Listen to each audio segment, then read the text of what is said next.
Agora a gente segue falando sobre a deputada Carla Zambelli. Pedro Venceslau, vem para cá porque a deputada aguarda a manifestação do ministro da Itália sobre a possibilidade da parlamentar licenciada ser extraditada. O que você apurou, Pedro?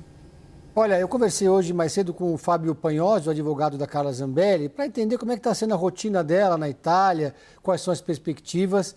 E ele me contou uma história curiosa. Ele disse que a Carla Zambelli está num pavilhão com as presas consideradas perigosas. Então ela divide a cela com outras 3 detentas, presas que são um esquema rotativo, então não são as mesmas pessoas. E ele falou que ela está num regime, como ela está nesse pavilhão, que o regime é mais duro, que ela fica 23 horas e 30 minutos por dia dentro da cela. Ela tem apenas 30 minutos, segundo o Panhozzi, para poder circular, ver a luz do sol. E aí, nesse período, que é dividido em 2 blocos de 15 minutos, ela vai até a cantina, come alguma coisa, faz um exercício físico ali na academia e depois volta para a cela. Ele acha que isso é um erro, ele diz que ela está nesse modelo, nesse pavilhão mais duro, porque ela chegou lá com um carimbo, segundo ele, do Brasil, de uma detenta perigosa, porque ela é um crime considerado grave aqui no Brasil. No outro pavilhão ficam as presas que podem circular, não ficam o tempo todo dentro da cela, é um regime mais aberto porque são consideradas pessoas de menor periculosidade. Ele disse ainda que a Carla Zambelli dorme com medo, porque ela não sabe o que pode acontecer com ela durante o período da noite, ter ficado muito calada, porque as presas só falam italiano e ela não fala fluentemente a língua, e está num ambiente bastante tensionado.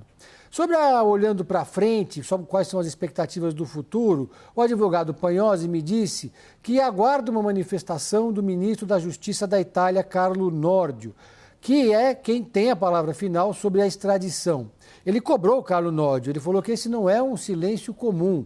Esperava uma manifestação dele, especialmente por se tratar de um governo da Giorgia Meloni, que é um governo de direita, alinhado com os bolsonaristas em tese aqui no Brasil.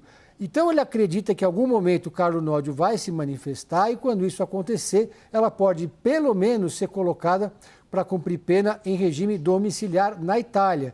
E acredita eles que está otimista que a Itália vai recusar o pedido de extradição, apesar dos acordos que existem entre o Brasil e Itália, os acordos comuns. Disse ainda que o dia definitivo para a Carla Zambelli um dia importante, vai ser o próximo dia 8 de outubro, que vai acontecer uma audiência na Itália, em Roma. E nessa audiência, o juiz vai deliberar sobre o novo pedido para cumprir o regime domiciliar, para deixar a prisão onde ela está, e também deve ter alguma decisão nova em relação à extradição. Ele ainda me contou que o gabinete da Carla Zambelli começa a funcionar novamente agora em outubro, quando termina a licença que ela pediu quando ela viajou para os Estados Unidos. Ou seja, passa a contar cada falta que ela tiver em sessões do plenário a partir de então. Se ela atingir 1/3 de faltas, ela perderia o mandato devido às ausências, o que ainda vai demorar algum tempo. Mas isso significa que a equipe de Carla Zambelli volta a trabalhar, a dar expediente, ela volta a contar com uma equipe. E não é pouca gente que um gabinete tem. Então só que ela não vai receber o salário. O salário dela é pago, mas não cai na conta dela, porque fica retido, segundo o advogado. A nossa editoria de Inter aqui da CNN tentou encontrar contato, mandou um questionamento para o presídio na Itália, mas ainda não obteve resposta para tirar algumas dúvidas a respeito do regime da Carla e por que ela está nesse regime mais duro do que outras detentas que estão ali na Itália. Muito obrigado mais uma vez, Pedro Venceslau.